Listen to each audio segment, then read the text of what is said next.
قرآن لفظ کا معنی کیا ہوتا ہے؟ قرآن مجید کی زبان میں اسراف کسے کہا جاتا ہے اور اللہ والوں کا مذاق اڑانے کا انجام کیا ہوتا ہے؟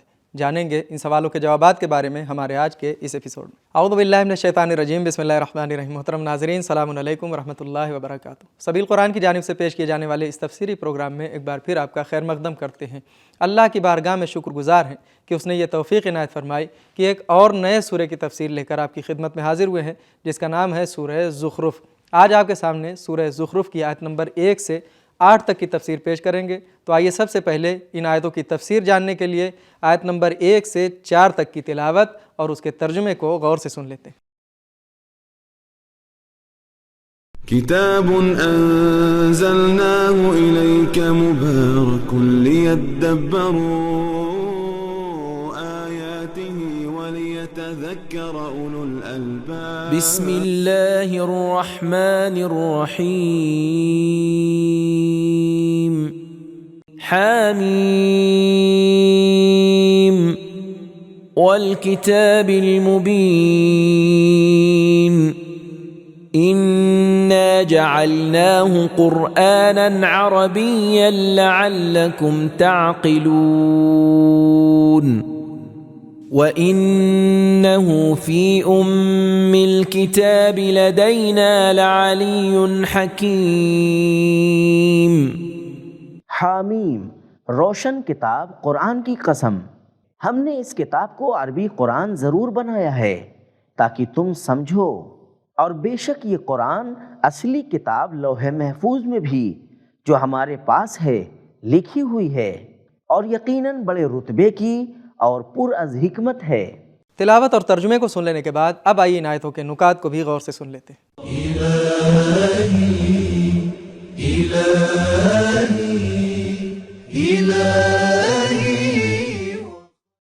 نکات۔ قرآن مجید کی خصوصیات ایک آسمانی کتاب ہونے کے عنوان سے یہ ہیں کہ آشکار اور آشکار کرنے والا ہے، مبین، اس کا سرچشمہ علم الہی ہے، فی ام الکتاب، معنوی مقام رکھتا ہے، لدینا، اس کے الفاظ اور مضامین بلند مرتبہ ہیں، علی، اس کے مضامین محکم اور حکمت سے بھرے ہوئے ہیں، حکیم، لفظ قرآن قرآ سے بنا ہے جس کا معنی ہے پڑھی جانے والی کتاب۔ لفظ عربی عرب سے بنا ہے جس کا معنی ہے واضح اور آشکار۔ عربی زبان یعنی صاف اور بغیر شک و شبہ کی زبان۔ نکات کو سن لینے کے بعد اب آئیے دیکھتے ہیں کہ یہ چاروں آیتیں ہمیں کیا پیغامات دیتی ہیں۔ کتاب انزلناه الیک مبارک لیدبروا۔ پیغام نمبر 1، حروف مقطعہ اور قرآن مجید کے نزول میں رابطہ پایا جاتا ہے۔ یہ کتاب انہی حروف الف با سے بنی ہے۔ نمبر 2، قرآن مجید مقدس ہے اور قسم کھانے کے قابل ہے۔ نمبر 3، اللہ کے علاوہ کی قسم کھانا جائز ہے۔ نمبر 4، قرآن مجید کی بعض آیتیں متشابہ ہیں لیکن زیادہ تر آیتیں واضح، آشکار اور سمجھ کے قابل ہیں۔ نمبر 5، قرآن مجید اپنے عربی زبان ہونے پر تاکید کر رہا ہے۔ نمبر 6، اللہ کے راستے کو اپنی عقل کے ذریعے اختیار کیا جائے، کسی کے کہنے کی وجہ سے نہیں۔ نمبر 7، ہماری ذمہ داری ہے دین کو پہنچانا، اگرچہ لوگوں پر اس کے اثر ہونے کے بارے میں شک ہی کیوں نہ ہو۔ نمبر 8، تمام آسمانی کتابیں ایک کتاب کی طرف پلٹتی ہیں جو ان سب کی جڑ ہے۔ نمبر 9، قرآن مجید کی حقیقت لوح محفوظ پر اللہ کے پاس ہے۔ نمبر 10، جو انسان سمجھدار ہے وہ یقیناً قرآن مجید سے استفادہ کرے گا۔ نمبر 11، انسان کی رسائی قرآن مجید کے تمام بلند معارف تک نہیں ہو سکتی۔ نمبر 12، وقت گزرنے اور انسانی علوم کی ترقی سے قرآن مجید کی حکمت میں کمی نہیں ہوتی۔ ابتدائی 4 آیتوں کی تفسیر جان لینے کے بعد اب آئیے سورہ زخرف کی آیت نمبر 5 سے 8 تک کی تلاوت کو بھی اس کے ترجمے کے ساتھ غور سے سن لیتے ہیں۔ أَفَنَضْرِبُ عَنْكُمُ الذِّكْرَ صَفْحًا أَن كُنتُمْ قَوْمًا مُسْرِفِينَ وَكَمْ أَرْسَلْنَا مِن نَّبِيٍّ فِي الْأَوَّلِينَ وَمَا يَأْتِيهِم مِّن نَّبِيٍّ إِلَّا كَانُوا بِهِ يَسْتَهْزِئُونَ فَأَهْلَكْنَا أَشَدَّ مِنْهُم بَطْشًا وَمَضَىٰ مَثَلُ الْأَوَّلِينَ۔ بھلا اس وجہ سے کہ تم زیادتی کرنے والے لوگ ہو ہم تم کو نصیحت کرنے سے منہ موڑیں گے؟ ہرگز نہیں۔ اور ہم نے اگلے لوگوں میں بہت سے پیغمبر بھیجے تھے اور کوئی پیغمبر ان کے پاس ایسا نہیں آیا جس سے ان لوگوں نے ٹھٹے نہ کیے ہوں، تو ان میں سے جو زیادہ زوراور تھے ان کو ہم نے ہلاک کر مارا اور دنیا میں اگلوں کے افسانے جاری ہو گئے۔ بہترین تلاوت اور ترجمے کو ملاحظہ کر لینے کے بعد اب آئیے ان آیتوں کے نکات کو بھی غور سے سن لیتے ہیں۔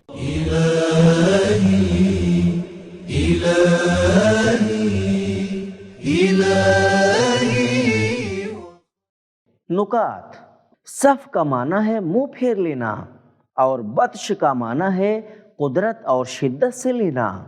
قرآن کی زبان میں ہر اس کام کو اسراف کہا جاتا ہے جو اللہ کی نعمت کی بربادی کا سبب بنے۔ اسی لیے ان آیتوں میں آسمانی کتابوں کو نظر انداز کرنے والوں کو اسراف کرنے والا کہا گیا ہے۔ نکات کو سن لینے کے بعد اب آئیے ان آیتوں کے پیغامات کو بھی غور سے سنتے ہیں۔ كتاب أنزلناه إليك مبارك ليدبروا پیغام نمبر 1، چند زیادتی کرنے والے خیر اور اچھائی کو پیش کرنے میں رکاوٹ نہیں ہونی چاہیے۔ نمبر 2، قرآن مجید بیداری کا ذریعہ ہے۔ نمبر 3، اللہ کے تذکرات اور یاد دہانیوں پر توجہ نہ دینا اسراف کا ایک نمونہ ہے۔ نمبر 4، انبیاء کو بھیجنا اللہ کی ایک سنت ہے۔ نمبر 5، تمام انبیاء کے مخالفین ان کا مذاق اڑاتے تھے اور ہر نبی کو گزشتہ نبیوں کے حالات سے واقف ہونا چاہیے تاکہ لوگوں کے مذاق اڑانے کی وجہ سے اپنا کام نہ روک دے۔ نمبر 6، انبیاء خود لوگوں کے پاس جاتے تھے۔ نمبر 7، دوسروں کی مشکلات سے واقفیت دل کی تسلی اور ایک طرح سے روح کے آمادہ ہونے کا سبب ہے۔ نمبر 8، مذاق اڑانا انبیاء کے مخالفوں کا ہمیشہ کا کام ہے۔ نمبر 9، پہلے اتمام حجت کی جائے اور پھر ہٹ دھرموں کو سزا دی جائے۔ نمبر 10، اللہ والوں کا مذاق اڑانا ہلاکت کا سبب ہے۔ نمبر 11، ان قابل لوگوں کی حمایت کی جائے جنہیں مشن کے لیے بھیجتے ہیں۔ نمبر 12، سپر پاورز کی ہیبت کو توڑ ڈالیں۔ نمبر 13، لوگوں کی قدرت اللہ کے قہر کو نہیں روک سکتی۔ نمبر 14، تاریخ اور اس کے واقعات ایک قانون کے تحت ہیں اور اس کی ایک خاص سنت اور اصول ہے۔ تو محترم ناظرین، آج کی ویڈیو میں ہم نے یہ جانا کہ لفظ قرآن قراءہ سے بنا ہے، جس کا معنی ہے پڑھی جانے والی کتاب۔ قرآن مجید کی زبان میں ہر اس کام کو اسراف کہا جاتا ہے جو اللہ کی نعمت کی بربادی کا سبب بنے، اور اللہ والوں کا مذاق اڑانا ہلاکت کا سبب ہے۔ یہ تھے ہمارے سوالوں کے جوابات۔ ملتے ہیں اگلے ایپیسوڈ میں، تب تک کے لیے شکریہ۔ خدا حافظ۔ سبیل قرآن، قرآنی سماج کی پہچان۔